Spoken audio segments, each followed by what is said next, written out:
हाय, मैं उजाला computer centre से भीम सिंह। आज हम डिस्कस कर रहे हैं आपसे अध्याय नंबर 14 साइबर सुरक्षा ए जागरूकता। देखिए, साइबर सुरक्षा ए जागरूकता बहुत ज़रूरी है क्योंकि आज का युग इंटरनेट का युग है और बिना इंटरनेट के हमारा कोई भी काम नहीं होती है। कह सकते हैं इन द मॉर्निंग से लेकर इन द गुड नाइट तक का जो भी काम है वो इंटरनेट के बिगर नहीं हो सकता। आपका WhatsApp, Instagram, Twitter, YouTube, social network site जितने भी है या न्यूज़ है, मूवी, पिक्चर, सारी हम क्या किस पर करते हैं, इंटरनेट पर करते हैं। तो इसके लिए हमें क्या चाहिए, साइबर सुरक्षा ये जागरूकता चाहिए। क्या क्या हमारे साथ इंटरनेट पर बहुत कुछ हो सकता है, उनको कैसे रोका जाए, उसके लिए हम आपसे डिस्कस करेंगे। और डिस्कस करते हुए हम सबसे पहले आपसे इसमें ज़्यादा लंबी पूरी बात नहीं करके हम बात करेंगे आपसे कि एग्ज़ाम में कौन कौन से क्वेश्चन पुट किए जाएंगे। तो इसके लिए आपको फिर अंतिम बार आपको आपके अध्याय के 14 अध्याय में आपको बहुत बहुत बधाई हो। 16 जुलाई को आप एग्ज़ाम में अच्छे से अच्छे नंबर लाएं और उजाला कंप्यूटर और उसके परिवार की तरफ से आप सभी को बहुत बहुत बधाई हो। देखिए, पहला क्वेश्चन है आपका, एग्जाम पूछा जाता है साइबर थ्रेट के प्रकार। देखिए, आपसे क्वेश्चन क्या कैसे पूछा जाएगा, निम्न में से कौन सा साइबर थ्रेट का प्रकार है या नहीं है।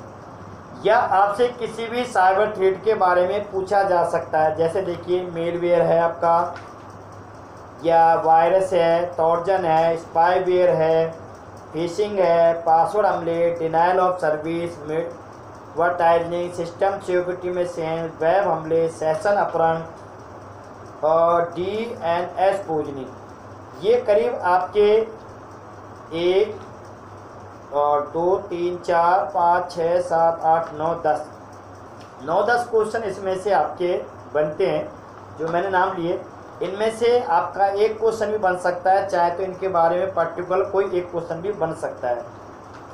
जैसे मेलवेयर का दे रखा है कि इसमें आपका आमतौर पर ईमेल अटैचमेंट सॉफ्टवेयर डाउनलोड या ऑपरेटिंग सिस्टम की कमजोरियों के बारे में कंप्यूटर प्रयोग कर जाता है इस काम से। यह वायरस का है जो हमने आपसे डिस्कस किया था कि आपके कंप्यूटर में वायरस घुस जाते हैं जो आपके सॉफ्टवेयरों को वीक करते हैं। वीक मतलब डैमेज भी कर सकते हैं और लॉन्ग टाइम हुआ तो उनको बिल्कुल ही नष्ट कर सकते हैं। जैसे स्पाईवेयर होता है, इसमें कीलॉगर फाइल को जनरेट किया जाता है। जैसे फिशिंग हमले होते हैं, फिशिंग हमलों में आपसे पासवर्ड, नाम, जन्म तिथि, पिन नंबर आदि के बारे में जाना जा सकता है। पासवर्ड हमलों में आपका क्या होता है कि आपको हमेशा अपने पासवर्ड कम से कम 8 कैरेक्टर का और उसमें सारे कैरेक्टर होने चाहिए। इस तरह का पासवर्ड रखे है कि जो हैकर है वो भी गैस नहीं कर पाया कि इसने क्या पासवर्ड रखा है। इस चीज़ का विशेष ध्यान दें। डिनाइल ऑफ सर्विस, देखिए इसमें हम कई बार गलती कर देते हैं। डिनाइल सर्विस का मतलब होता है यदि हम कोई ऐप या एप्लीकेशन सॉफ्टवेयर डालते हैं तो हम क्या करते हैं, नेक्स्ट नेक्स्ट फिनिश कर देते हैं। जो एप्लीकेशन सॉफ्टवेयर को सर्विसेज चाहिए वही सर्विसेज दें, बाकी सर्विस आपको नहीं देगी। इसका मतलब है कि आप क्या करते हैं, जो सर्विस आपसे मांगी गई है वही सर्विस आप दें, इसके अलावा नहीं दें।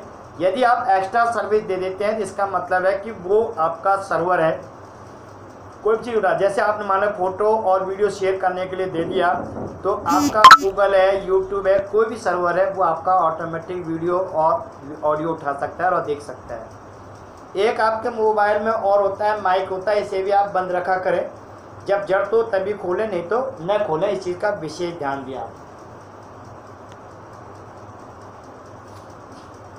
इसके बाद देखिए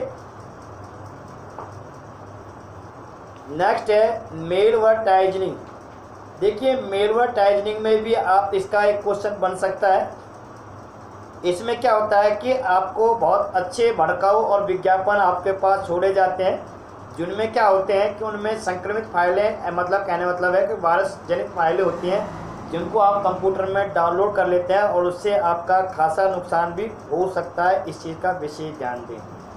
सिस्टम सिक्योरिटी में चेंज कि आपसे बिना कोई परमिशन लिए हैकर क्या करता है, आपके सिस्टम में सिक्योरिटी में चेंज करता है, आपके अंदर कहीं न कहीं कोई चीज़ें रिसर्च या सर्च करने का प्रयास करता रहता है। वेब हमले का मतलब है जैसे RPSC की साइट है, SSC की साइट है, इन साइटों को क्रैक करना या इनका अपहरण करना भी आप कह सकते हैं, इनको बोल सकते हैं, वेब हमले भी इनको बोल सकते हैं। जैसे एसक्यूएल सर्वर को हैक करना या आरपीसी साइट को हैक करना, ये चीज़ें।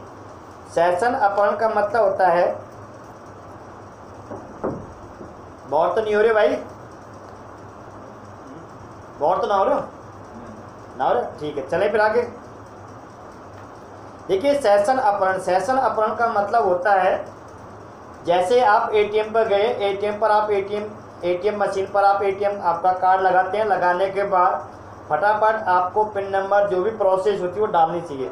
यदि आप जैसे एटीएम लगाते हैं तो आपका बैंक का एटीएम मशीन का दोनों का लिंक खुल जाता है। उस समय हैकर यदि जितना टाइम आप लेंगे उतना ज़्यादा हैकर को टाइम मिलता है, वो आपका डेटा की हैकिंग कर सकता है, मतलब बैंक में से पैसा निकाल सकता है, कुछ भी आपके साथ कर सकता है। तो इस चीज़ का विशेष ध्यान दें। सेशन अपहरण में होता है कि आप फटाफट अपना पैसा निकालें, फटाफट बाहर आ जाएं। एक चीज़ और आपके लिए गिफ्ट के तौर पर है, यदि आपके साथ ऐसा लगे आपको कि हमारे एटीएम मशीन में हमारे किसी ने इधर चाकू या छुरा रख दिया है, ठीक है ना, आपको लगता है कि जान माल की हानि हो सकती है और वो पैसे निकलवाने के लिए बोल रहा है, तो आप क्या करें, एटीएम मशीन में एटीएम लगाएं और आपके पिन उल्टे लगाएं, उल्टे डालें। उससे क्या होगा कि आपके 10-5 किलोमीटर के एरिया में जो भी पुलिस प्रशासन की या बैंक की व्यवस्था होगी वो आपके पास आ जाएगा।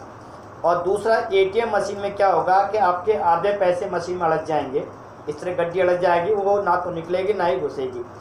तो इस तरह से आप अपना बचाव कर सकते हैं, ठीक है भाई।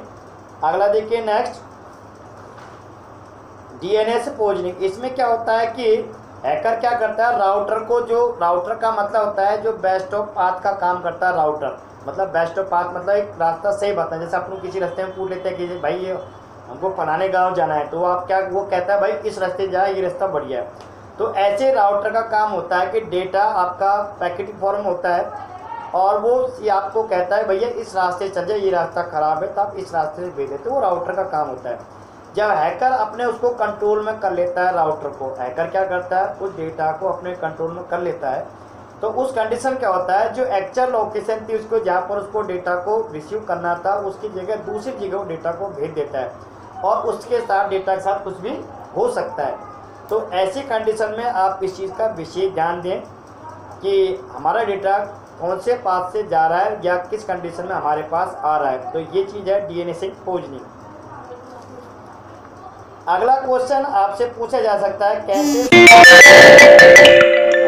देखिए दो चीज़ें आपके लिए, वो आप अपने चेहरे से पहचान सकते हैं कौन सा आदमी अच्छा बड़ा है, अच्छा आदमी या गुड आदमी, गुड बेटर बेस्ट है। ऐसे ही आप सुरक्षित वेबसाइट को कैसे पहचान, इसके लिए देखिए, एक तो आपको पैडलॉक दिखाई देगा, ताला दिखाई देगा, ठीक है, ताला था, वो ताला दिखाई देगा। दूसरा आपको दिखाई देगा HTTPS। ये यदि ये दोनों चीज़ें दिखाई दें तो आप किसी भी साइट पर काम कर सकते हैं, और यदि ये दोनों चीज़ें आपको दिखाई नहीं दें तो भैया 50 को दूर हो जाना, हो सकता है आपका डेटा हैक भी हो सकता है। इस चीज़ का विशेष ध्यान रखना। तो ये एग्जाम क्वेश्चन पूछ जा सकता है कि कैसे सुरक्षित वेबसाइट पहचाने, तो आप पैडलॉक के द्वारा और HTTPS के द्वारा पहचान सकते हैं।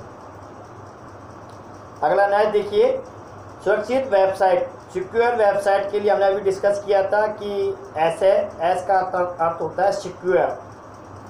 और नेक्स्ट क्वेश्चन आता है आपके पास सिक्योर सील। देखिए, एक सिक्योर सील या ट्रस्ट सील वेबसाइट कंपनी पर एक विश्वास का प्रतीक होता है। जैसे आप कोई प्रोडक्ट लाते हैं तो उस पर क्या होता है, वो प्रोडक्ट सील पैक होता है, इस पर हमारा विश्वास होता है कि ये प्रोडक्ट सही होगा, ये हमारा पूरा क्या होता है, विश्वास होता है।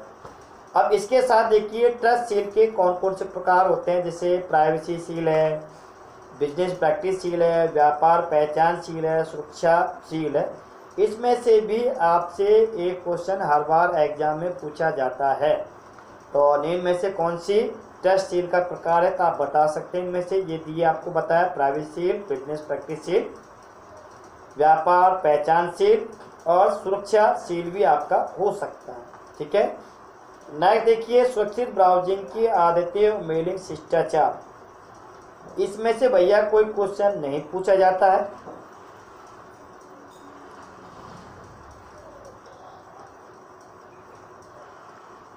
इसमें से पूछे तो आपसे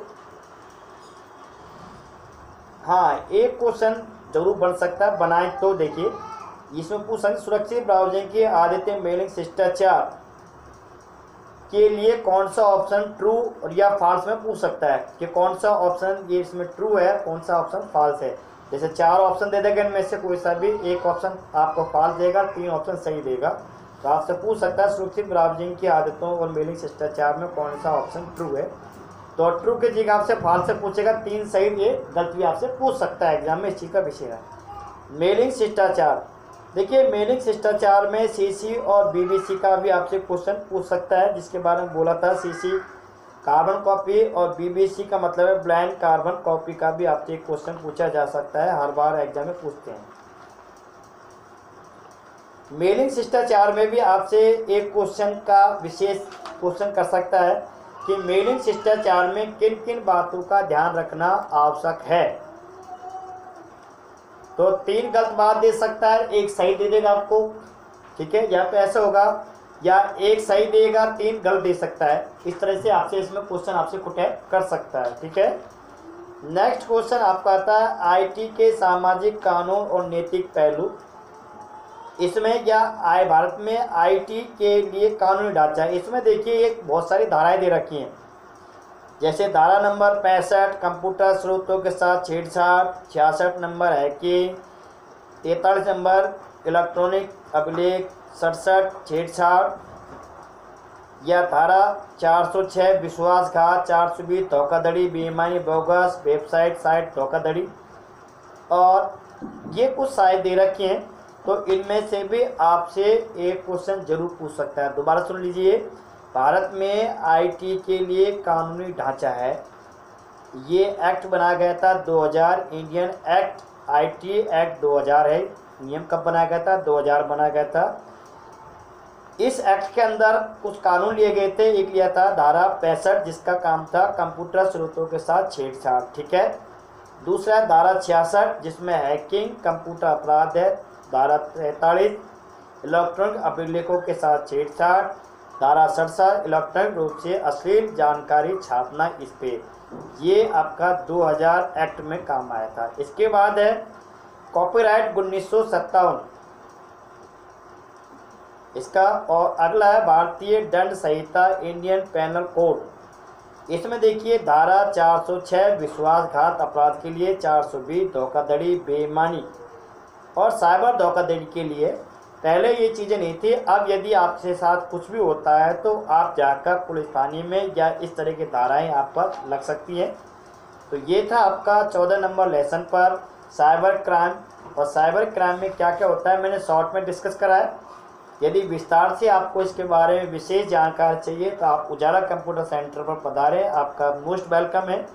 और इसमें हम 2-3 घंटे की विशेष जानकारी आपको देने का प्रयास करेंगे, क्योंकि ये साइबर सुरक्षा का चैप्टर जितना पढ़ा जाए उतना ही कम है, क्योंकि ये हमारे लाइफ जीवन से जुड़ा हुआ है, हमारे बच्चों से जुड़ा हुआ है।